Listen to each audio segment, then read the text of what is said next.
England versus India. The Cricket Badger Test Match Daily Podcast. Can Joe Root's England dominate on home soil?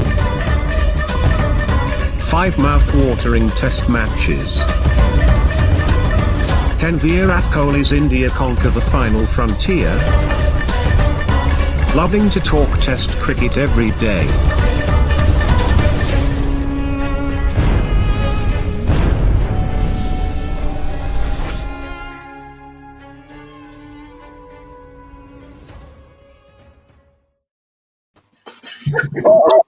That was quite an exciting day, wasn't it? That was quite an exciting day when we were talking about the game after day number 4. I'm not sure any of us were really realistically expecting to have what we've just seen happen. Well played, India. They have won the second Test match by 151 runs to take a 1-0 lead in the 5-match series. And wow, Test cricket after West Indies winning with just 1 wicket remaining yesterday, and India coming back from the dead almost with lower order runs. I was dismissing their lower order last night. I do apologise, Mr. Shami and Mr. Bumrah, because you have proved me wrong. I have my fan badges with me today, and we are going to talk about all things the second Test match. It's Raj, it's Rob, and it's Mark joining me. And let's start with you, Mark. I think probably the first thing to say from an English perspective is well played, India. That was a terrific day 5 performance. Yeah, that was a fantastic day's cricket, and India's bowling this afternoon was phenomenal. I mean, there was no let up. I thought they bowled excellently. They bowled some good deliveries. I thought Sibley, for all his faults, got a great delivery. They were just Siraj was magnificent. He's got a bit of annoying send-offs and a bit kind of get on your nerves a little bit, but he was a fantastic bowler. And yeah, I mean, it was a great day's Test cricket. I thought England completely lost it in the morning after they got the early wickets. I don't really know what was going on in their heads. It was unprofessional, I thought. They got suckered into I mean, we'll talk about it a bit later, but they got suckered into a bit of silliness and took their eye off the ball for just a little bit too long and let India back into the game. Rob, Randy, how are you, mate? I'm very well, thank you. Nice to speak to you again, James. And how did you find day 5? It wasn't necessarily what an English fan wanted to see, was it? No, not really. I kept my hopes up for as long as possible, but well, you were being blindly optimistic on our WhatsApp group, weren't you? You were still hoping England were going to win when Jimmy Anderson walked in. Yeah, I went a bit early with the reminder of my day 1 prediction that England would still win, which was very optimistic. But yeah, we still had a chance for long periods, but we just never. I don't know. It went so well early on with the wicket of Pan that I kind of think everyone assumed we'll then go on and skittle them out and knock the runs off. And yeah, like you said, I think we just lacked the discipline to do the basics, which would have got us over the line. We didn't. But and the basics are quite important sometimes, aren't they? Yeah, they do come in useful every now and then. Yeah. And I've left him to the end because we might as well say, Raj, congratulations, our Indian fan on today after day number 5. You must be really proud of that Indian side because they were pretty much, I'm not dead and buried, because even if they'd lost all of the remaining wickets at the start, they would had a bit of a chance, especially if they bowl like that. But to come back from where they were with the runs from Jasprit, with the runs from Mohammad Shami, and then to bowl like they did, terrific performance. Absolutely proud of it and absolutely elated. This will go down as one of their best overseas wins in the history of Indian cricket, definitely. And to win a Test match at Lord's against England, where you rightly pointed out, where India was almost buried in this game, where they absolutely had no chance of winning at the end of day 4, is what I felt personally.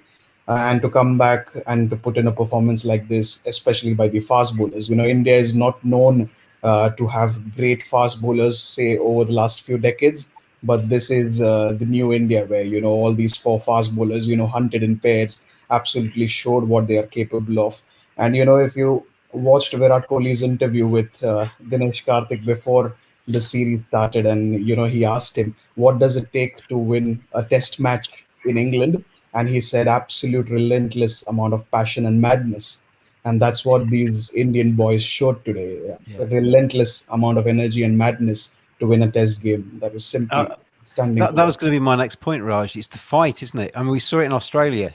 The fight that India showed to come back and win that series and to come back inside Test matches and win the Test matches, and then to do it at Lords. They weren't dead and buried after day 4, but they were certainly on the back foot after day 4. And that word "relentless" was a perfect description, was it? Virat kept driving them on. From the balcony, the Indian team were kind of cheering Jasprit and Hamid on, and then they came and got the ball and duck. Only Joe Root with 33 really stood tall at the top of the order. Josh Buttler, I thought, played nicely today, but apart from that, there was little resistance. Absolutely, and that's what this Indian team is capable of. You saw that in the Border Gavaskar series against Australia. They were a half depleted side, but still gave their best. And even after day 4, a lot of Indian fans would have written them off, including me. I did not see them winning this test at all. In fact, Raj, where was your faith, man? I only saw, in fact, I saw only one winner, which was England after day 4, because I was expecting, Jimmy Anderson to run through this Indian tail today in the morning after Pant got out. But, the tail wagged, and it was a refreshing sight for Indian lovers to see, because it was a huge tail. And, you don't expect Shami and Bumrah to stick around there and get a partnership of 60, 70 odd, which got India right back in the game. And then, you know that these fast bowlers that they have India, especially with the kind of balance and the variety of bowlers that they have, you know that they would give it a try, even if the target was 150, and try to give their best. 250 was just a little extra cushion, which allowed these fast bowlers to have that relentless amount of energy over after over. And I think they got their rewards for that. Mark, England coming out to bat. There were some people like Rob, even myself to a degree, were thinking, can they chase this down? Is it going to be a fantastic chase on the final day for England? But when you lose Rory Burns and Dom Sibley for Ducks, I think it's the first time ever in the history of English Test cricket that they've lost both openers for naught at home. That's not a great start, is it? No, and I think realistically, as soon as India got past 220, I think that was probably game up for England.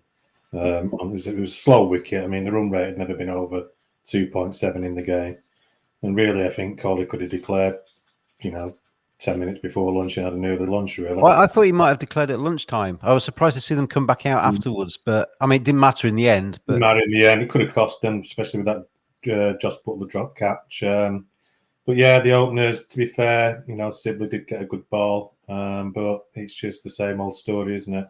Burns and Sibley, particularly Sibley. He needs.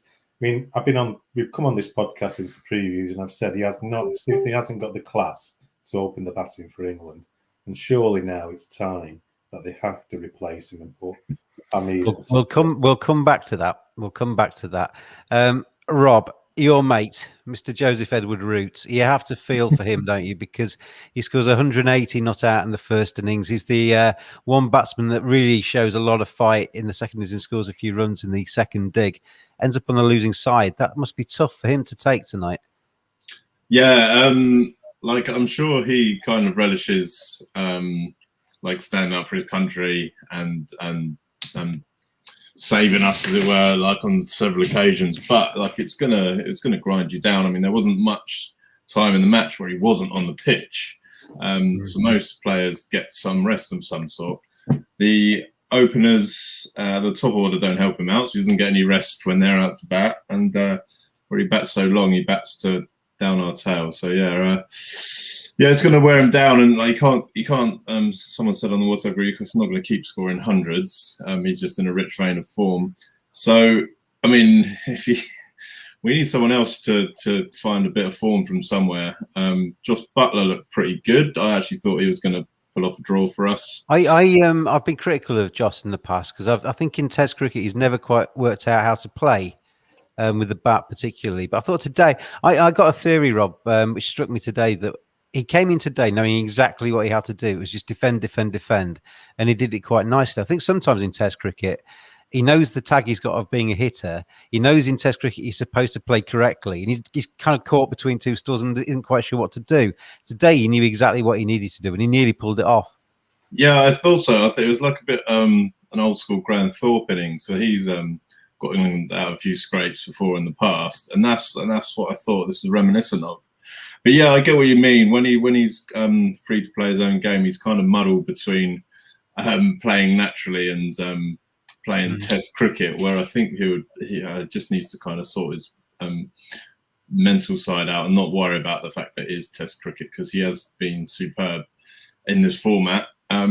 He just needs to, he sort of gets going and gets out, but I think it'll click. We definitely need to stick with Joss, because there's no other one better in his position. Well, we'll come to the selections in a second, but there's nobody else playing, is there? That's one of the major things. Raj, to go 1-0 up in the series after the first Test match, came away from there. I mean, we can debate until the cows come home what would have happened on that final day. Should have England got a bit of help with the ball? But India, I think, would have come away from that one thinking that was a chance missed. If England had just managed to get out of jail today, a big if, and it never was, but that would have been a tough pill for Virat Kohli to swallow, wouldn't it? So to get the win today was key for India, I think, to take that confidence and that morale away from Lords. I think even if India had managed to, say, get a draw out of this Test match, I think India would have had that momentum after day 4. Nobody gave them a chance that India would come into this position, so they would definitely have taken positives out of that result as well. But this win, especially, what it does is it not just boosts the confidence of this Indian side, I think it dents the confidence of this English side a bit going forward in the series, the opposite. So in that sense, it will be definitely advantage for India going ahead in the series. And such losses are not good for any side. And when you are almost dominating this Test match at the end of day 4, just to discover that you've lost that Test match in a couple of sessions, it's a tough pill to swallow for England. And going ahead, it will be difficult for them to recover in this series, I believe, because India is just going to come hard at them. And like you mentioned as well, that sooner or later, Kohli, Pujara, and Rahane are going to score runs. And when they score, the Indian side is going to look a different beast altogether. That's the thing from England's perspective, Mark, isn't it? Because they saw India rack up a good score. Everybody was kind of discounting them at the time. They came back through mainly Joe Root and posted a good score of their own. They then came back into the game again and were leading on points by the end of yesterday. And to come away from Lords after all of the fight and all of those little mini comebacks in the Test match with nothing to show for it, that is tough, isn't it? It is tough, but it's a reflection of the two sides. India are simply a better all-round side. England are relying on Root, as Rob said, far too much. The rest of the batsmen are just not.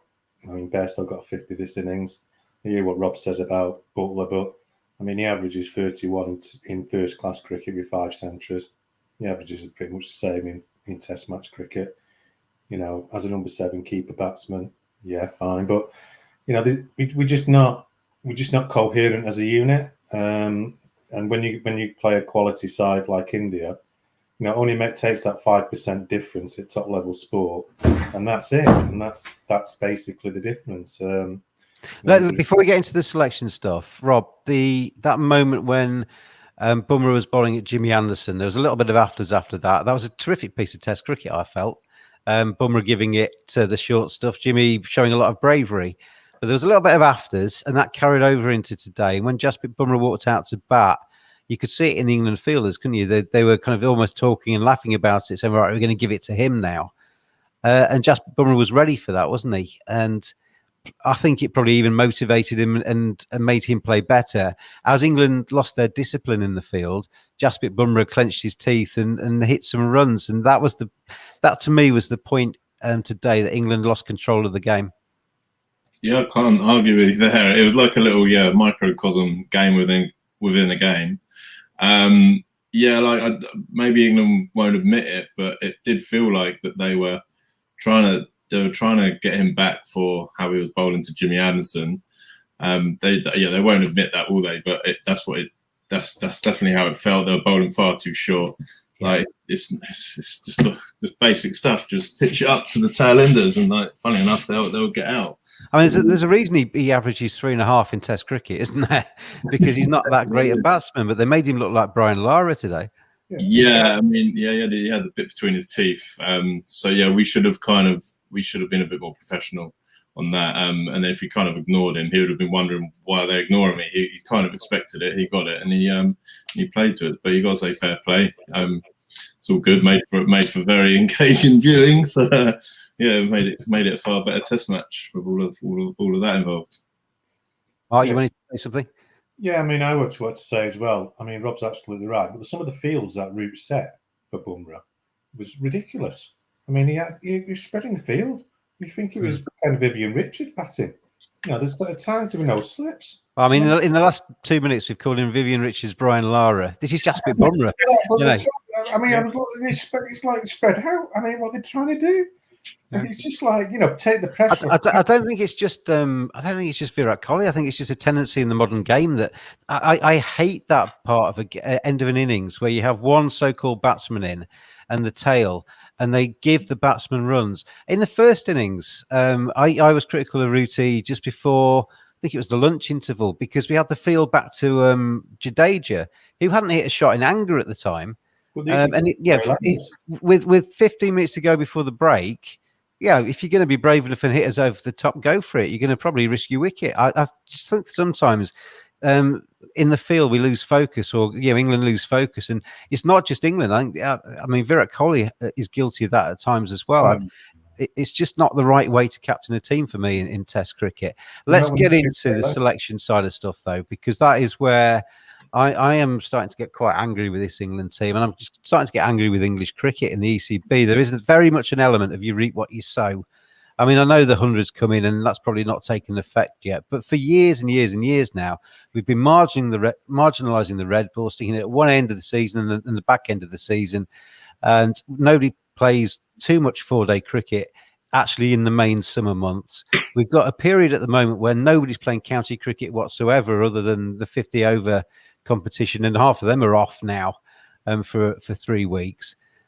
We're looking around for replacements, potentially for Sibley, for Burns, for other people in this England side, and there's nobody out there, Rob, playing county cricket against the Red Bull that's actually scoring any runs, that's able to say, yeah, pick me, which is what the England Test teams have all relied upon. Yeah, it is a bit bananas. We just seem to have like a core group that we keep kind of rotating and calling back. Like Crawley's been in and out of the team a few times. I mean, the one thing we can't hold against the selection panel is that it's not like they don't give people that are getting the team a chance. So they're definitely having opportunity to prove themselves. But there's got to be a line drawn at some point. They've all done well on little individual cases, but I think Sibley needs a bit of time out of team. I love Sibley, but yeah, it's just he seems a bit all over the shop. So I think. Sibley seems to have tried to change his technique. Noticed it in the first Test match and commented on the podcast then, but rather than standing quite open at the crease, he seems to try to turn himself around a little bit, so he's facing a little bit more sideways on, presumably to open up the offsides. But he's kind of like minimised his leg side effectiveness and hasn't opened up the offside, and it's ended up with him being a walking wicket after 50 balls of not doing anything or whatever. It seems to have a counter effect, to be honest. The Polly Orchid, you can contact us on this live chat, by the way. You can make your messages known, questions, comments, whatever you want to put on there. The Polly Orchid said, well played, India. What on earth was going on with Root's field settings this morning? Agreeing with you there, Mark. Paul Anderson says, India win, well done, but our top order is shocking. Make a change now, apart from Joe Root and a couple of us, we were awful. And just off the back of that comment from Paul, Louisa says, congratulations, India. But if we're going to make major changes, I mean, let's go to Raj first, from a kind of more of an independent view on this England side. Who would you drop out of that England top 6, Raj? I think Burns stays. He still gets a couple of Test matches for me, at least this series. I'm not talking about the Ashes, but at least this series, I would want Burns to stay.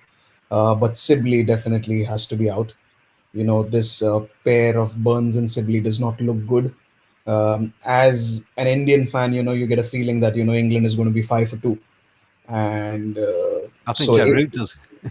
Yeah, so it's that easy that you just know that you have to get the ball in the right areas, and those would be sitting ducks. So definitely Sibley goes out, At number 3, definitely Hamid gets this series to play all the coming 3 test matches, definitely. And he, for whatever little stay that he had at the crease today, he looked solid on defense. So definitely, I think Raj touched cut in, but I think the way I'd play, and a lot of people on Twitter asked me who my top order would be today. I agree with you. I think Burns gets a stay of execution. I'm not massively convinced by him, but he has got a fight and he has got determination. He has turned it around before, so I think he's got just enough credit in the bank to get a couple more Test matches. I'd move Hasib Hamid now up to open with him, because Hasib Hamid is an opener. That's what he does in county championship cricket, and it's not to be underestimated. That little, I mean, today it wasn't very long at all, was it? But in the first innings, he sat there for an hour and a half, an hour and 10 minutes, whatever it was, with his pads on, waiting to go in. When he's usually playing in championship, he goes in, puts his pads on, walks straight back out again. And it might not sound like a lot, but that hour you spent sat there changes the way you're thinking, doesn't it? So I think having him open with Burns, and then we're looking for a number 3. And like we say, nobody's playing at the moment, but I'd probably go with David Malan. I think David Malan has shown enough in the championship and what championship there's been, and I think he's just improved as an international cricketer. He looks more mature. And England needs, I think, an older head in there as well. So David Malan would be my first pick at number 3. Tom Abel at Somerset's another one that I've got a lot of time for. But let's go to you, Mark. How would you structure that top 3? Because it's the top 3 mainly we're talking about, isn't it? Yeah, I think Burns has to stay. You can't get rid of both openers. I mean, I'm not convinced by him myself, but got 49 in the first innings. He's got a century against New Zealand. Most openers in the world at the moment are averaging about 34, 35 tops. He's averaging 30. So, I'd keep him in the side. Sibley has to go. I'd move Hamid up to open. I mean, I've said it before. I said it on the previous podcast. I just hope to give him a run, because they've got to show him some love, Mark, haven't they? They've got to show faith in him.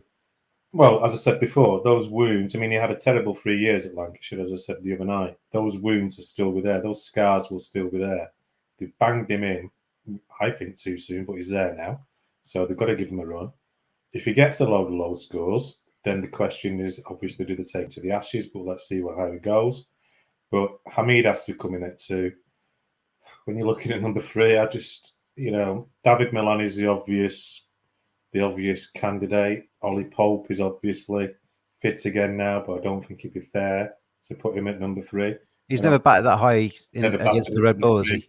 Even for Surrey, he's never batted at number 3. So Malan has got the experience. They're 1-0 down in the series. They've probably got to go back to Malan. As you say, there's nobody... There has been people scoring runs in county cricket this season, but it seems such a long time away that you don't even know if they're in form now anyway. Rob, if you're David Malan and you don't get the call, you'd be a little bit aggrieved, wouldn't you? You would, yeah. However, I was thinking of Malan, but this probably no one will agree with me, but I'd put Bairstow back at 3. So obviously to maintain Root at 4, because we can't move him. Well, we can. I mean, he's not cemented in. I know, but he wants to bat 4, doesn't he? Yeah. Might as well be at number 3.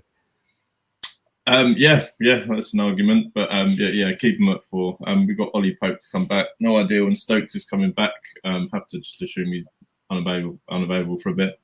Keep Moeen in the team. I thought Moeen played very well this Test match. So did I, actually. Let's think about a couple of positives. Gerrard's runs obviously been the major one, but Bairstow's first innings runs I thought were impressive. And Moeen Ali, Rob, as you say, I think he's come back in. He looked good with the bat today while he was there, and I thought with his bowling, he seemed to get his rhythm quite nicely. He looked okay with the ball. Yeah, he seemed to benefit from being taken out of the team for a while and being brought back in. So maybe we can do that with a couple of other players. He did do tremendously well. I mean, it was superb. I'm glad, because I mean, it was a bit of an uproar, him sort of leapfrogging Jack Leach in the team. But he's kind of justified that, even though it's a bit weird. Like, should he have been there or not? I feel obviously very sorry for Jack Leach, but Moeen played very well, so I think he should definitely stay I mean, a lot of people came back to me to say Zach Crawley should get back in the side, but I mean, what's he done in the last week other than carry his bags to the nets and back again? I think, I mean, you talked about, go away and come back again. I think Zach Crawley is the ideal person to do that. Go back to Kent, Zach, have a year with them, get a load of county championship runs, get a load of confidence. I don't think there's any doubt he's got talent, and I think he'll come back again, but he needs to come back stronger than he is now. I think he needs a little bit of county cricket to help him do that. Some more comments are coming in. We're busy today on the old comments here. Claire, who is a regular on our podcasts usually. What a win, she says. What a test match. And that Raj, is where I'm going to come to you next, because test cricket gets a lot of knockers. The Red Bull in England gets a lot of marginalisation, as I say. But we saw the West Indies winning yesterday in an absolute corker. We've seen 5 days at Lord's, which were superb. Test cricket is brilliant. Absolutely, and great 48 hours for Test cricket. West Indies versus Park going down to the last possibly the last few minutes or last few hours, and the same with India-England now, match going down to the wire. Absolutely what Test cricket needs. Perfect advert for the game. Whoever is following the game recently, they would be just glued onto the television for all 5 days. And this is what we love, where all 3 results are possible on the final session of the final day of a game. It's absolutely thrilled to have such games.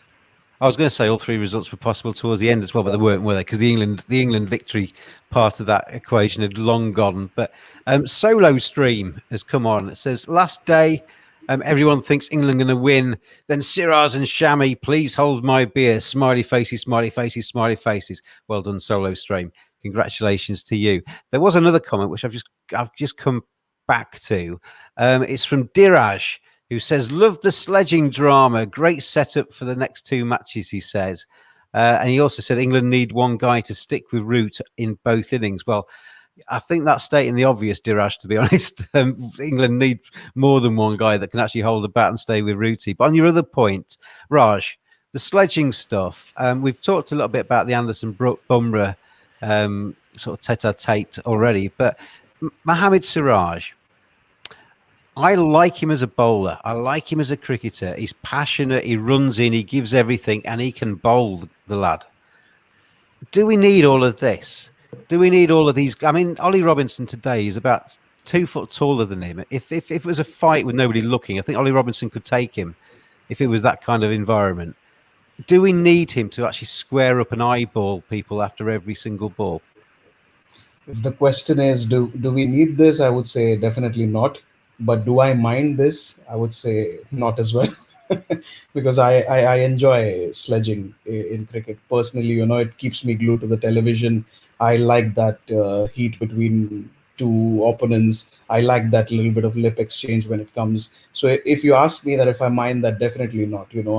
I don't mind as long as they do not cross the line and get personal with each other, or abuse comes into play. But as long as it's healthy sledging, I'm absolutely okay with it. But definitely, Siraj does not need that. He's definitely young in cricket. It was nice, Raj, on his final 2 wickets where he finished England off. There was none of this. He just went and celebrated. That's what I want to see. Just go off and enjoy yourself. Get a wicket and enjoy yourself. I'm not excusing any of the English either, because they're as guilty. Joss Buttler, he's a little weasel, I think. He kind of like gets underneath the skin of people and whispers into their ear, rather than does it like Siraj and gets in like face to face. He's whispering behind corners.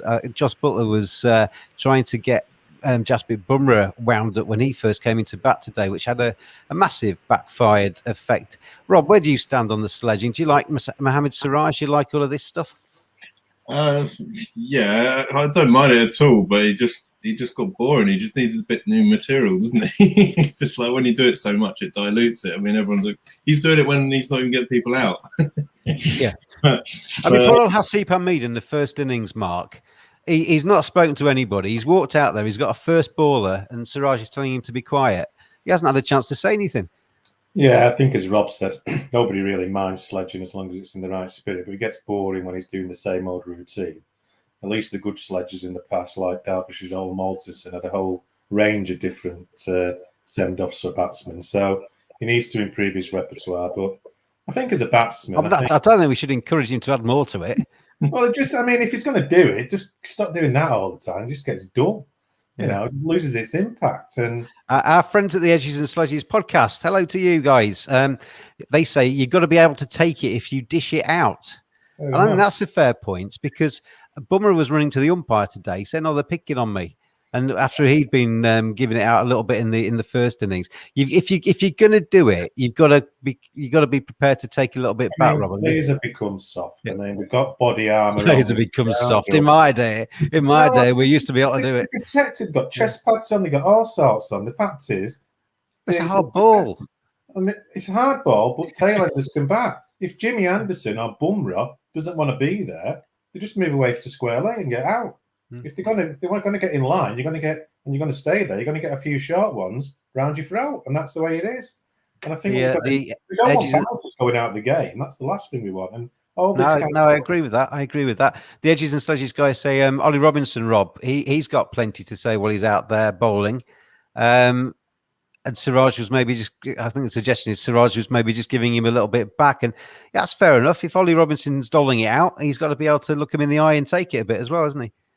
Yeah, for sure. I mean, I don't know if picking on Ollie Robinson would be the most cleverest thing to do, being the biggest English player that we've got. But yeah, of course, like I think Bumble described it in the middle of the game as like cricket's non-contact, so you can just as long as there's no personal abuse, you can pretty much say what you like, and it's all just my dad's bigger than your dad kind of stuff. So yeah, it's all good. It all adds to the drama. So as long as anything said wasn't over the line, then let's hope it continues, because it does add to it, and it's just making it so much more viewable.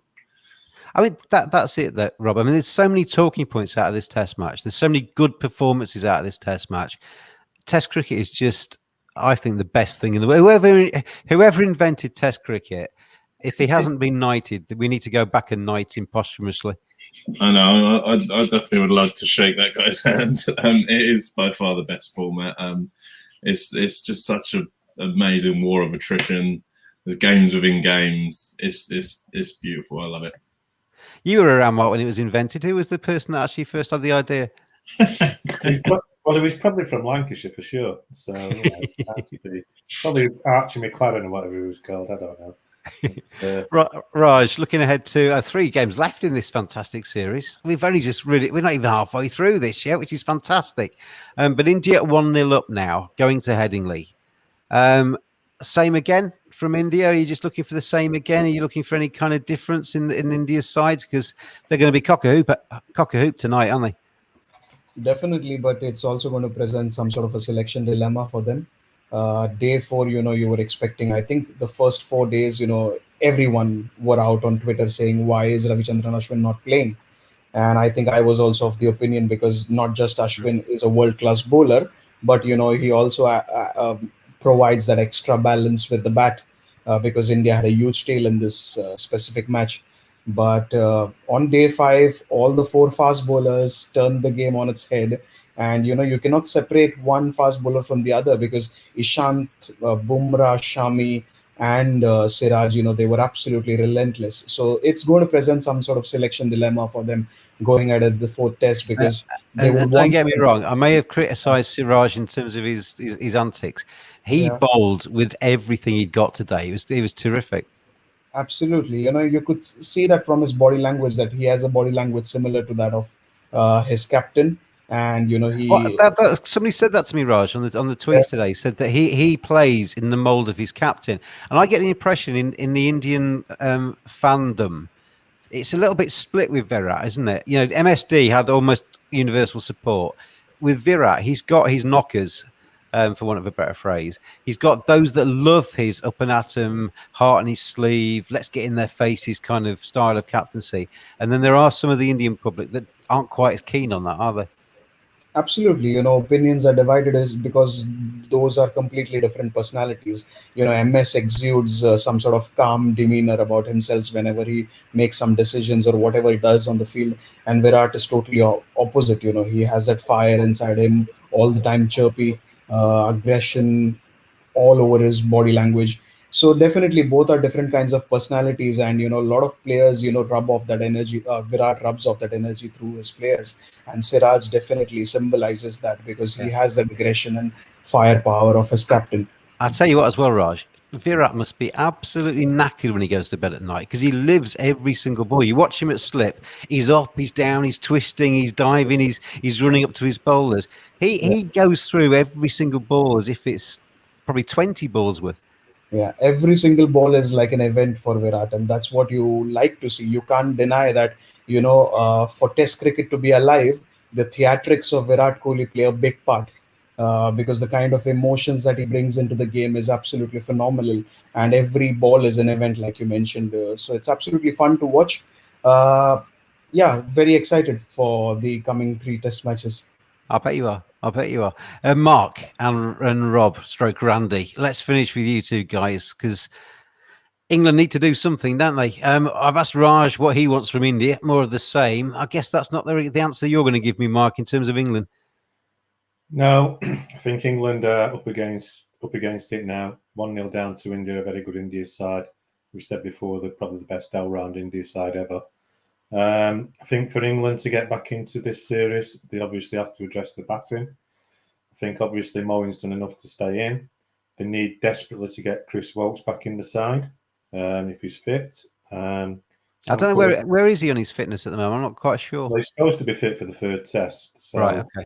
I mean, Sam He Curran would be handy, wouldn't he? But Sam Curran, he's a worthy cricketer, but over the last 13, 14 Test matches he's played, he's beginning to be found out a little bit. I've always thought, Rob, with Sam Curran, I like him as a cricketer. I watch him in the IPL and he's terrific. But if I was picking my strongest 11 for England, Sam would always be just on the edge of it or outside of it. And we saw him get the first, I think, king pair at Lords in this Test match. That's going to knock his confidence. Maybe it is time for him to sit out. Yeah, I think maybe it is. I mean, I think Chris Woakes is above him in the pecking order. Like, Sam Curran is great and he's still young. He's got plenty to improve, and he has proved himself at this level. I was just thinking, like, wouldn't it be like great drama if just like Ben Stokes makes himself available now? Just like, right, I'm just right. walks through a wall and says, "I'm back." Yeah, right. Now's my time. That would just make it incredible, wouldn't it? Yeah, but he's another one who hasn't played first-class cricket since class 1, isn't it? I'll tell you what, though, Mark, England miss him, don't they? Because he just has that balance. That's just the balance of the side. That's why Moeen's obviously come back, even though he's done well. His presence, his batting has obviously over the last 3 years been excellent. So, but you can't just say, well, one player's out and that's the excuse. I mean, it's just a reflection of where we are, as we keep saying. The bowling's doing fine. I mean, the only change I would make is Woakes for Curran. The others are doing perfectly okay. But we can't score runs, apart from Root. And if we can't score runs, we ain't going to win Test matches. Well, that's exactly what Ashwin Daniels just said, basically. What a game of cricket it was, he says. Totally enjoyed it. India deserved this, and well played England too. Hope someone supports Joe in the following matches. And that's what England need. They need somebody to stand up next to Joe Root and actually bat with him for a while. And the other thing is they need Joe Root to continue what he's doing, which isn't the easiest thing in the world, is it, for just keep churning out the centuries. Gentlemen, we've come to the end of this 2nd Test match. Thank you very much indeed for joining me today on the chat. I've just finished with what a fantastic sport cricket is, what a fantastic format Test match cricket is, and roll on the next one. It's coming home to Yorkshire, and it's going to be an absolute corker. I think India... Make sure the drainage is working. Make sure the drainage is working. You be quiet. I think India are the best team in the world at the minute. I think they are the best team in the world at the minute. I know New Zealand are taking the crown, but I just think India are a terrific side.